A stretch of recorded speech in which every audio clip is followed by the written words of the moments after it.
في مثل بيقول قضى أخف من قضى، وده اللي حصل حرفيا مع ثلاثي الزمالك بعد أزمتهم الأخيرة في الإمارات والحكم عليهم اليوم في جلسة 29 بالإمارات على خلفية أحداث اشتباكات مباراة الزمالك وبيراميدز بعد نهاية المباراة مع فرد الأمن. وكلنا تابعنا بدء الأزمة إلى أن أسدل الستار عليها منذ قليل. في صدمة في الزمالك بعد الحكم، نعم في صدمة في الزمالك بعد الحكم. هل وقفوا مكتوف الأيدي أم هناك تحرك عاجل؟ نعم في تحرك عاجل جدا جدا جدا، ولكن للأسف الشديد المثل بيقول بعد ما الراس وقعت في الفاس هنقول ايه، او بعد ما الفاس وقعت في الراس معرفش بقولها ازاي. المهم ان هي يعني المثلين بنطبقوا على ما يحدث لثلاثي الزمالك دونجا وشلبي وعبد الواحد السيد، الله يكون في عونهم وعون أسرهم. يا جماعة النهاردة ومنذ قليل تم الحكم على ثلاثي الزمالك بحبس شهر وليس سنة كما نشر على صفحات السوشيال ميديا.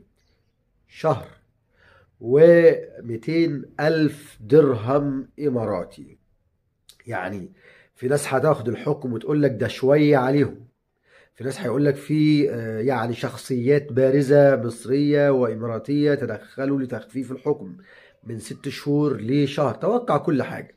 في ناس هيقول لك يعني هم عملوا ايه، ده كل ده بيحصل بعد اي مباراة بتكون حساسة وكده.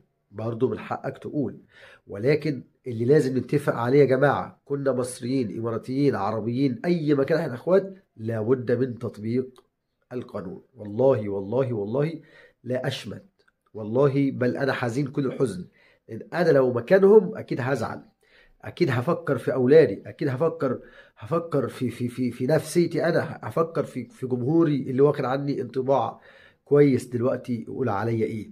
وخصوصا كلنا عارفين إنه يعني اللاعب الرياضي المشهور اللي له جماهيرية كبيرة دايما بتكون أقواله وأفعاله حساسة، ما هياش يعني إيه أنا مشهور وخلاص. فبالتالي اي واحد يفكر يشمت لا يبقى فعله حاجه.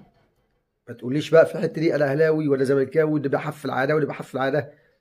فكروا في اهلهم، فكروا في اولادهم الصغار. هل الحبس هينفذ؟ يعني هيتحبسوا شهر؟ قريت انه الحكم مع ايقاف التنفيذ، مع ايقاف التنفيذ. ضيف الى ذلك انهم لم ولن يدخلوا دول الخليج لمده 5 سنوات قادمه. ايه اكتر من كده؟ يعني لو عايز تاخد اسرتك وتروح يعني دولة من دول الخليج هتعمل ايه؟ هتقول لهم ايه؟ شكلك هيبقى ايه؟ فالموقف ده لازم نتعلم من اخطائه. كل واحد فينا سواء فنان مصري رياضي مصري ايا كان مصري، لازم يا جماعة نعمل حساب ومليون حساب لأي دولة انت رايحها. قوانينها ما تبصش لينا هنا. هنا الحقيقة عشان ما نكونش يعني قاسيين، ولكن كلنا شايفين القانون عندنا عامل ازاي. مفيش حد بيطبق عليه من الطبقة العليا خالص، وده أول ما سقط فيه لاعب الزمالك في إحدى الدول الخليجية دولة الإمارات. يعني في مصر فنان بيطلع في غمضة عين، معرفش لعيب كورة بيطلع في غمضة عين، المصالح بتتصالح الصراحة عشان يعني ايه الا ما رحم ربي. ولكن ادي اول موقف في الامارات، يا رب تكون دي النهاية، ويا رب يكون دي اخر المواقف، ويا رب نشوف كده جو رياضي يليق بالكرة المصرية. ايه اللي هيحصل من رئيس مجلس إدارة الزمالك حسين لبيب؟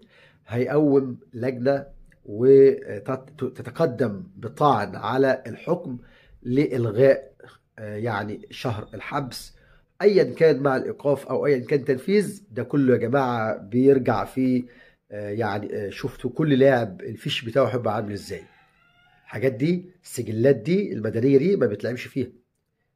كونك لاعب كره قدم وتكون يعني حاجه زي كده متعور فيها بتبقى وحش، خليت ايه بدل عادي.